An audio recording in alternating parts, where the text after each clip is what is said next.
तिथं झेंडा फडकवतात. आणि भारत देशामध्ये एवढ्या घटना घडतात, एवढे लोक आपले कधी दुष्काळात जातात, कधी पुरात जातात, कधी अतिवृष्टीमध्ये जातात, पण कधी कशाच तुम्हाला सांगतो यांना दुःख होत नाही. पण यांना जिथं यांचं म्हणजे मुस्लिम राष्ट्र आहेत त्या राष्ट्रांमध्ये जर पर्टिक्युलरली जर काही घडलं तर हे प्रखरतेने ती भूमिका रस्त्यावरून मांडण्याचं काम करतात.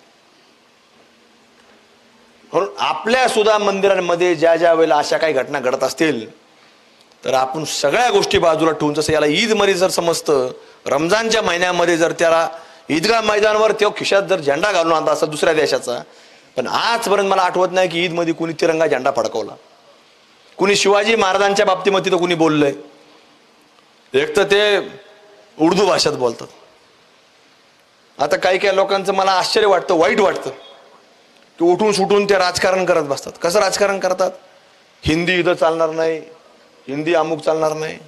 अरे तू पहिली बोल ना, ती उर्दू चालणार नाही, ती उर्दू बंद करा. उर्दूवर बोल.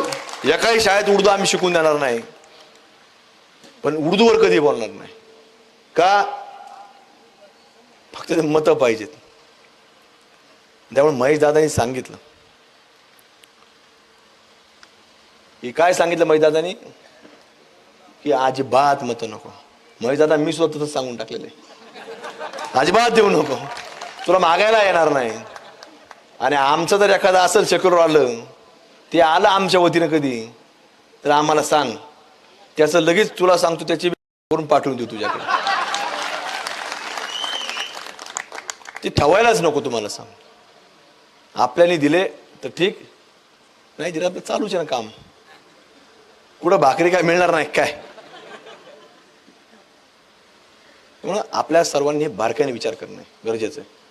आज कुठली निवडणूक नाही, तुम्हाला सांगतो, हा निवडणुकीचा अजेंडा नाही. हे गांभीर्याने घ्या, विचाराने घ्या आणि प्रत्येकाने त्याचं अवलोकन करा. फक्त ऐकू नका. सभेला गेलो, सोशल मीडियावर टाकलं, ह्याच्या पुरतं मर्यादित राहू नका.